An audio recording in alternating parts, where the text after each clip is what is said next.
Wesh la famille, j'espère que vous allez bien. Dans cette vidéo, on a plein d'infos sur la fin de saison et sur surtout comment se déroule l'histoire de Fortnite. Et vous allez voir que c'est super intéressant puisque cette semaine c'est Midas qui nous a contacté parce que il est arrivé depuis pas longtemps, mais il a pas chômé depuis son retour. On perd pas plus de temps et on rentre dans l'enquête que nous demande de mener Midas. Midas cette semaine sent que Fletcher Kane complote quelque chose et donc il nous demande un service. Trouver des indices à Lone Wolf Lair de ce que trame Fletcher Kane. En se rendant dans la villa du baron, on va trouver quelques indices. Tout d'abord, on va retrouver une sorte de bout de masque à côté du coffre-fort de Fletcher Kane. Et en le prenant, Midas nous dit que c'est un masque. C'est peut-être anodin, à moins que. La deuxième chose qu'on trouve, c'est un document qui contient des informations et des recherches sur le fragment du point 0. Fletcher Kane cherche le morceau et se renseigne dessus. La troisième et dernière chose qui va nous donner un indice sur ce que préparent Daigo et Fletcher Kane, c'est dans la chambre forte où on va trouver moins de lingots que d'habitude. Mais où sont passés ces lingots? Et d'ailleurs, Midas, il va faire lui-même la remarque. Il va dire, mais en fait, Kane, de base, il a plus d'argent. Où sont passés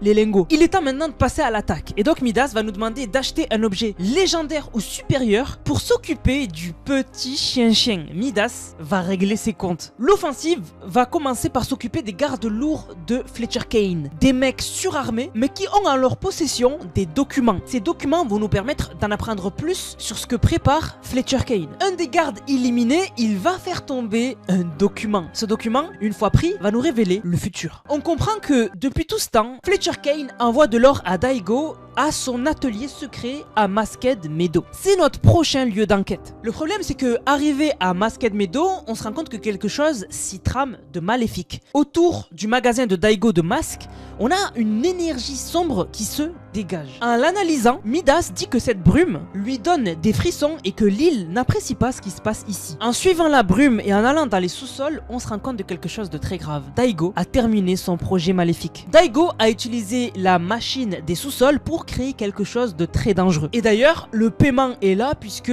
on a ici les lingots qui manquaient dans la salle du coffre-fort. Mais surtout dans cette salle, ce qui crève les yeux, c'est le masque maléfique des ancêtres de Daigo qui avait causé la guerre des masques. Il a été réparé et il est prêt à être utilisé. La situation, elle a jamais été aussi catastrophique. Daigo a réparé un masque hyper puissant qui avait à l'époque provoqué une guerre. C'est pour vous dire à quel point il est puissant. Il va faire quelque chose avec. Mais maintenant, il est l'heure de faire notre compte rendu à Midas. Midas nous apprend que Daigo, avec le financement de Fletcher Kane, a créé un masque qu'il a promis de donner à Fletcher Kane pour avoir un pouvoir illimité. Et on apprend que ce masque, il peut briser le portail du monde des âmes et donc permettre à un humain d'aller dans le monde des âmes et de récupérer le morceau de point 0. Sauf qu'à ce moment-là, Fletcher Kane, ce sera plus trop notre souci puisque on aura un Daigo incontrôlable dans le monde des âmes et avec peut-être un morceau de point 0. Et donc Midas sait que Daigo ne doit pas récupérer ce morceau de point 0 et donc il s'apprête à collaborer avec Jonesy et avec Hop. Mais c'est pas fini puisque on a pu intercepter des messages entre Fletcher Kane et ses hommes de main. Et c'est très intéressant. Avant de continuer, je tenais à remercier Neko68 qui a régalé avec le code Nanas. N'hésitez pas dans la boutique, code Nanas, N-A-N-A-S-S. On remerciera les autres à la fin de la vidéo. Donc vous l'avez compris, Fletcher Kane et Daigo ont terminé les préparatifs et la prochaine étape arrive. Nous allons bientôt pouvoir passer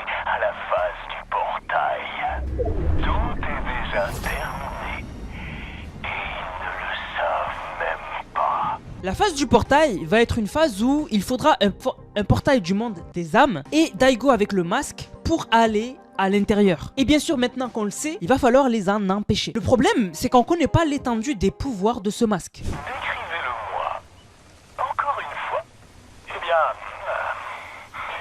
c'est un masque qui brille. Mais pas grâce à la lumière. C'est plus comme s'il avait une aura malveillante. Parfait. Comme Daigo a promis ce masque à Fletcher Kane a envie qu'on lui parle de son futur pouvoir illimité, mais il est loin de penser qu'on est au courant, qu'on écoute et qu'on va l'en empêcher de l'utiliser. Mais Fletcher Kane, depuis le temps, rappelez-vous, il avait demandé à ses équipes de s'occuper de Midas. Et ses hommes de main, ils ont pas chômé. La section Omega pense avoir trouvé Midas. Éliminez-le, ou pas. Maintenant que le masque est là, ça n'a plus vraiment d'importance. Donc vraiment on comprend que le plan final et vraiment l'objectif ultime de Fletcher Kane, c'était pas de s'occuper de Midas ou de devenir le roi de l'île, c'était d'avoir ce pouvoir illimité que lui a promis Daigo avec le masque. En attendant, les hommes de main tiennent au courant Fletcher Kane de ce que Daigo est en train de faire. Chef, vous m'avez demandé de vous prévenir si Daigo menait à bien ses essais. Et sont-ils concluants? On dirait bien. Excellent. Donc le masque est opérationnel, la prochaine étape c'est le portail. Donc bientôt on retrouvera Daigo au portail avec Fletcher Kane qui le protège et qui du coup normalement devra lui transmettre le masque qu'a créé Daigo. Chef, le masque sur le mur, on dirait qu'il brille.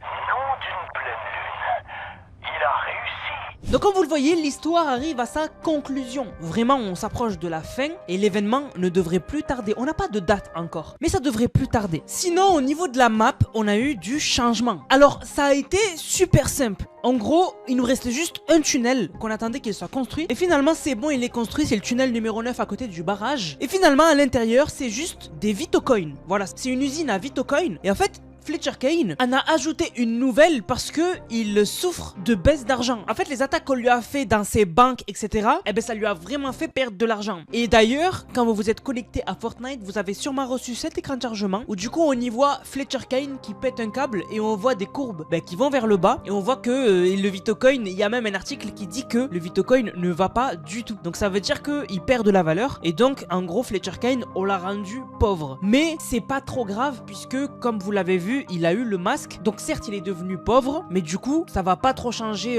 ce qui va se passer dans la fin de saison. Et d'ailleurs on pensait beaucoup, enfin moi j'avais des doutes, que la montagne qu'il y a à côté de Crim City, donc la montagne du loup, il y allait avoir quelque chose en lien avec elle et l'event. Et finalement on se rend compte que pas du tout, puisque pour ceux qui le savent pas, l'event il a leak, hein, et du coup vraiment la montagne n'aura rien à voir avec l'événement. Vraiment la montagne n'aura rien à voir. Donc ça va plutôt se passer du côté de Magic Moss. Ce sera à Magic Moss qu'il y aura l'événement. Donc c'est un peu dommage, cette saison la map elle avait grave du potentiel, il y aurait pu se passer beaucoup de choses avec les tunnels, peut-être des trucs découverts sous la terre ou quoi, finalement que dalle. Donc je suis vraiment dégoûté. Et d'ailleurs la ville Bird est toujours pas venue alors qu'il reste une seule mise à jour je crois dans cette saison. Donc vraiment elle va arriver pour 2 semaines alors qu'on aurait pu la voir à l'avance. Et Bird n'a rien à voir avec l'histoire, donc vraiment ils auraient pu la mettre genre dans la première ou deuxième mise à jour de la saison. Il y a sûrement un problème en interne chez Epic Games qui a fait que Bird n'est jamais arrivé. Bien sûr, restez informés sur la chaîne en vous abonnant, en lâchant un like et en commentant, parce que bien sûr que dès qu'on a plus d'informations, on fera des lives etc pour parler des nouveautés. Mais surtout je vous prépare une autre vidéo où on parlera de tout ce qui a leak de l'événement, parce que énormément de choses ont leak et ce qui arrive sera quand même assez cool. Du coup la famille, j'espère que la vidéo vous a plu. On va remercier ceux qui ont utilisé le code NANAS. Je vous rappelle, code NANAS dans la boutique, NANASS. Vous le mettez dans la boutique, vous m'envoyez une vidéo où vous l'avez utilisé dans le serveur Discord qui est dans la description dans l'onglet code NANAS, et vous avez une dédicace en fin de vidéo. Donc merci à Noxizuka qui a régalé avec le code, merci beaucoup à Le Sniper 24, merci à Hop, merci à OHNV, merci à Elioni, merci à Anthony Voss qui régale, merci...